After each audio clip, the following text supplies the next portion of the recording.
Evans is HIV positive. 2 months ago, he and his wife Michelle discovered that their attempt to conceive a baby had failed. Today, they are in London with Michelle's daughter Evie for another sperm wash and insemination treatment.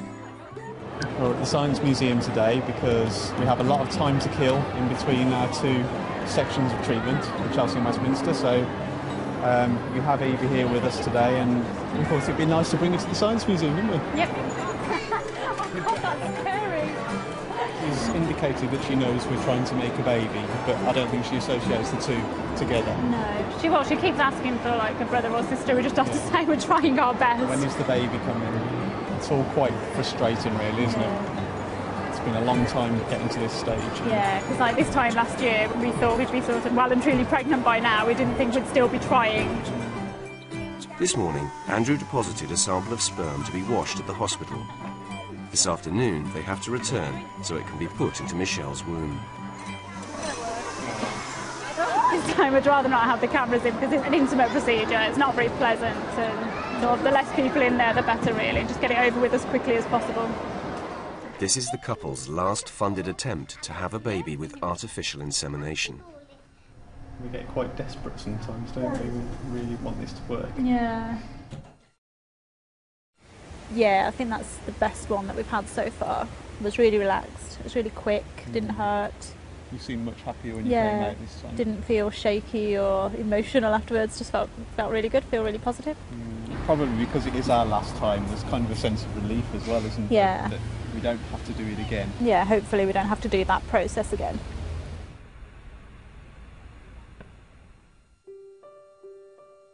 In May 2007, Andrew and Michelle got married, 7 months after they met at a weekend for people who had lost loved ones to AIDS.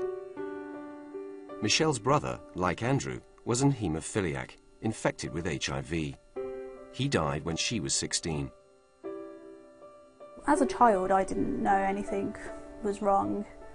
My mum and dad did a lot to shield it all from me. So it was all a bit secretive, and I was just left to work things out by myself.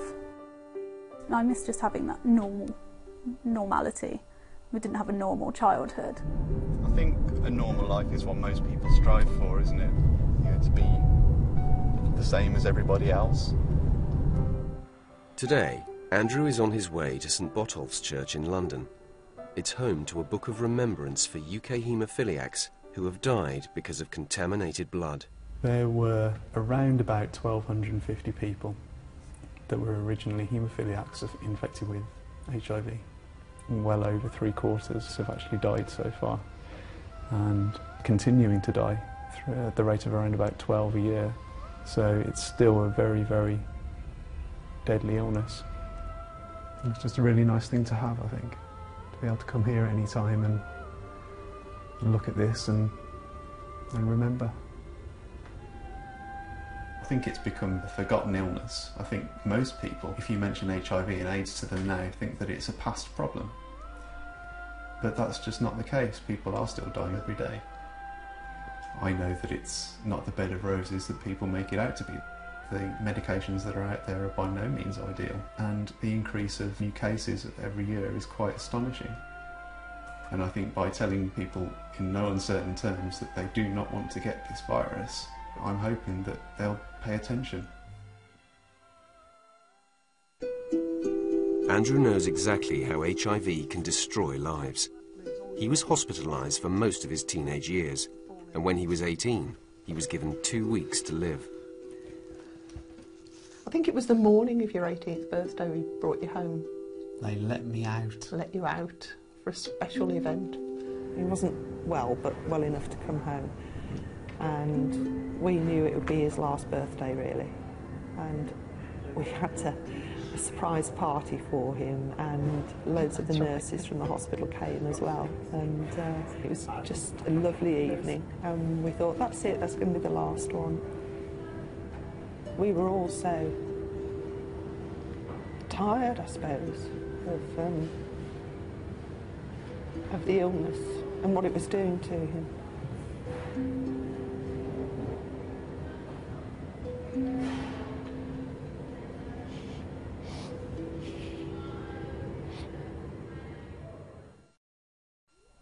New AIDS drugs helped save Andrew. Today, he's going to see someone else who owes their life to the medication. Perry Evans is living with HIV. He and his wife Heather have also undergone sperm washing at the Chelsea in Westminster. Hello. Hi, Perry. Nice to see you. Nice to see you. Come on in. Thank you very much. Thank you. Nice to meet you. 90 children have been born in the UK thanks to the treatment. Isaac and Kerry Ann are two of them. We've had our own experiences of what it's been like over the past, well, over a year now to get to this stage.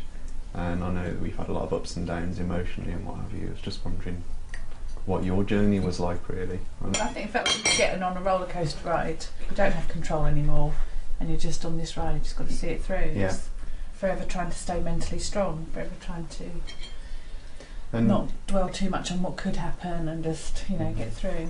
Even without the complication of HIV, just to go through IUI and IVF is quite an ordeal. I think for. quite intimate and invasive, yeah. And nobody wants to have to go through anything like that, really. There were times in that 2-week block where you really felt pregnant, and you really felt like something's changed. That, yeah. And then you're not. Yeah. And that feels so cruel. Yeah. And a fortnight's not long, but it feels like forever. It does. It really does. Yeah.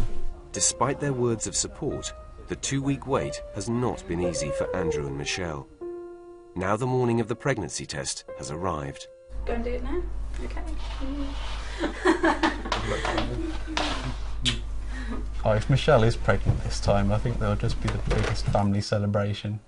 I just don't. There'll be none to match it.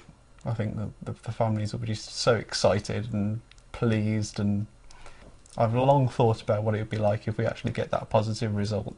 It would just be amazing. No.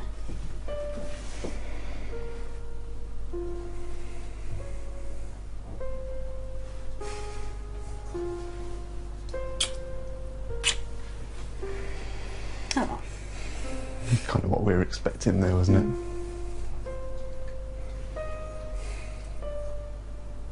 This is Andrew Evans. I just wanted to call to tell you that we've done the pregnancy test today, and unfortunately it's come back negative. So I was wondering if someone could give us a call back, please, to let us know what the next step would be. That would be great. Thank you. Bye. Andrew and Michelle have not been granted any further funding for artificial insemination. Until they see their doctor in London, they don't know what will happen next. It's very frustrating that although Michelle and I are apparently two very fertile people and would normally have no trouble conceiving, that we've had to include medical professionals, we've had to do so much travelling, we've had to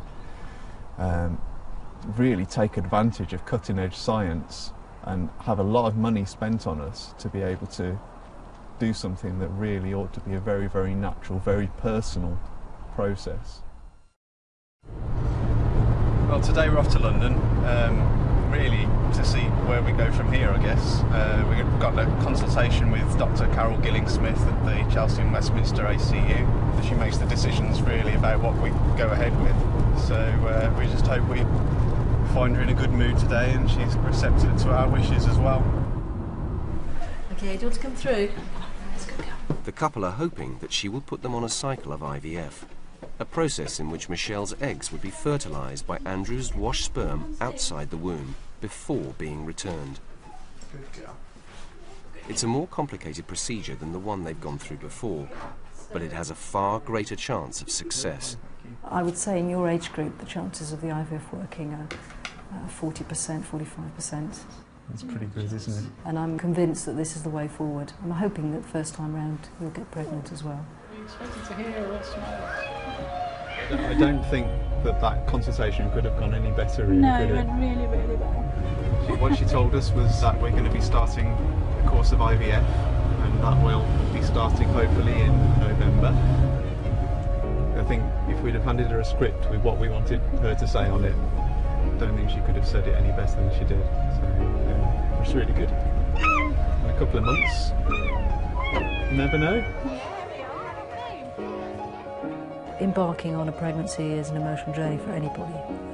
They will never really relax until they've got the baby in their arms, which I know they will. I know that they will get pregnant. I think we've got a really good chance of it succeeding in the next couple of months. And there's no way that we'd change that for anything. No, definitely not.